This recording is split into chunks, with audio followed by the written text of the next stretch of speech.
excuse me. Are the cameras all ready? Yeah. Are we good to go? Okay, sorry. Go ahead. No, you're good. He does it at Falcon, so he just comes.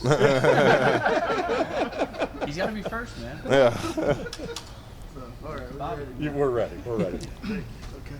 Hey, so we heard about the surgery right before the East-West game. Can you walk us through, give some details on that, and how you were able to see it through that medical moment? Definitely.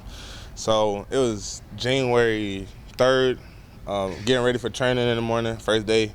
Woke up like 2 a.m., just felt a sharp pain. I was going to just try to tough it through, but it started agging on a little too much, so I went up to the hospital and I got there, got checked in, and they was like, yeah, you need a surgery right now. So I'm like, dang, like, I can't afford that right now, but it is what it is. So just went through the surgery. Was in the hospital for like 3 days. Couldn't even sit up, couldn't even move. Tried to get back to training, do lower body, just little stuff that can help me build up, because I know I was still going to go out there playing the East-West regardless of what they were saying or anything, because that's something I wanted to do. So went to East-West, probably I think I was like 2.5 weeks, maybe 2 weeks out of surgery, and had a good first 2 days, and it started agging me, bleeding a little bit, so I was like, yeah, let me sit down. So after that, but I felt like I had a pretty good first 2 days, so I was able to kind of persevere through that. And where was the hospital at? And where was all it was in Fort Myers, Florida. Okay. I can't remember that hospital. It was like, I don't remember. You were down in Florida training. Yep, training, and it just happened. Were doctors telling you, like, man, you should skip some stuff? Yeah, nah. Doctors was like, yeah, you don't need to do this. You supposed to be out for 4 to 6 weeks. I'm like, man, I can't. Like, I'm not sitting down that long. So kind of just put faith in God. That's one thing. Like, listen to Him, listen to my body, and I feel like I can go out there and perform, or at least get some people saying my name a lot more. And I feel like I did that and handle business I needed to do. So it was all good in the end. Has that come up with teams at all? Because I feel like when that story came out, a lot of people were like, what? Yeah. Have teams asked you to Nah, tell yeah. that story? Teams definitely, everybody done asked, tell me the story and stuff like that, because they like to see a guy kind of push through things, push through that. So for me to just go through and push through that every single day and still go out and have a good week at East-West, go to the combine, have a crazy numbers at the combine for a guy my size anyway, and it's kind of just crazy. So I appreciate it. Like, I'm really blessed to even be able to do that. What were your official height and weights? I was 6'5.5", and I was 322. What has been some of the feedback you've gotten from NFL teams through this process? They just on the film side of things, like, they like what I do. They see flashes and everything.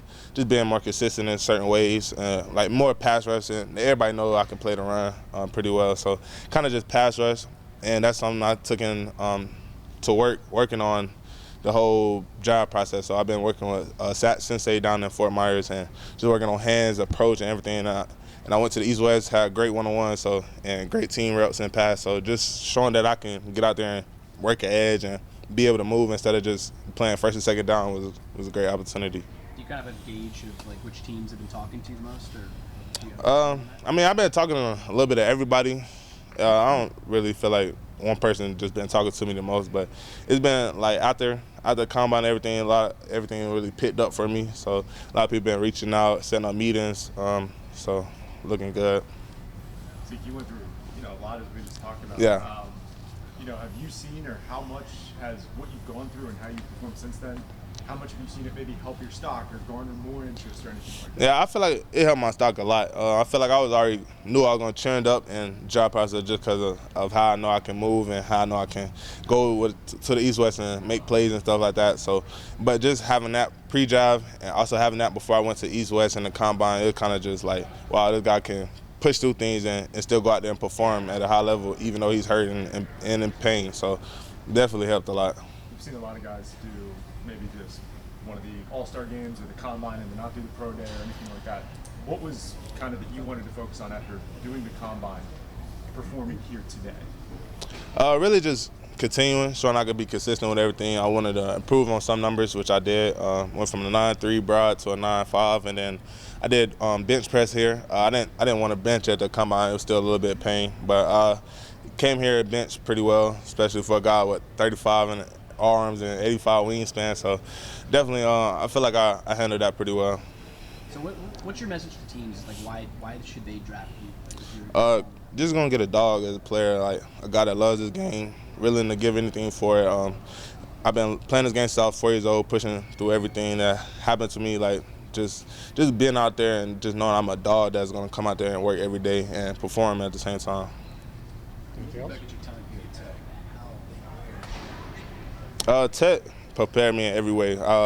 This is a school where academics is not slacked off just because you're an athlete. So being able to like push through academics and still perform on the field is definitely a great outcome that I had here. I feel like it taught me very well on time management, and then also kind of just built me up as a man. I feel like I was a better man coming out of Tech. So Since this is your last Tech press conference, yeah. Coach Key stories? Coach Key story. Man, I got so many of those. Like, it'd be like times in film, in front of the whole team, he just, let's say in practice I didn't run to the ball. Yeah, you're gonna hear a handful. Like, he's like, this is what I got you here for. Da, da. I'm like, man, chill, coach. He's like, nah. Then he'd turn around, wink at you, like just joking. So it's so many crazy stories with him. That's kind of one of my favorite coaches. Like, just how he's pushing these guys to be better every day, and you can just kind of just see what he's doing for the program. The last 2 years he's been here, 2 bowl games back-to-back, and I'm pretty sure them guys are going to do even better this season. So kind of just a great coach. He's a great mentor, and I kind of talk to him every chance I get to and just take in everything from him.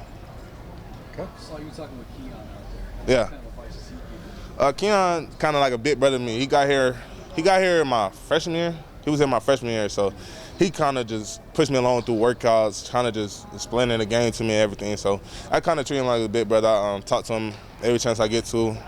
Even when he was in the league, he playing games, but he would still find the time to talk to me on the phone. So I really appreciate him. And then kind of I'm gonna go work out with him like this the rest of the time while I'm in Atlanta, because we both gonna be here. So kind of just taking in everything, because he's been in the league for 2 going on 3 years, I think now, and he's been having a successful career so far. So that's kind of a guy I want to look after and have as my mentor as I go on to the next stage. Anything else? Zeke, congrats, buddy. Appreciate y'all. Appreciate it, man. Appreciate y'all.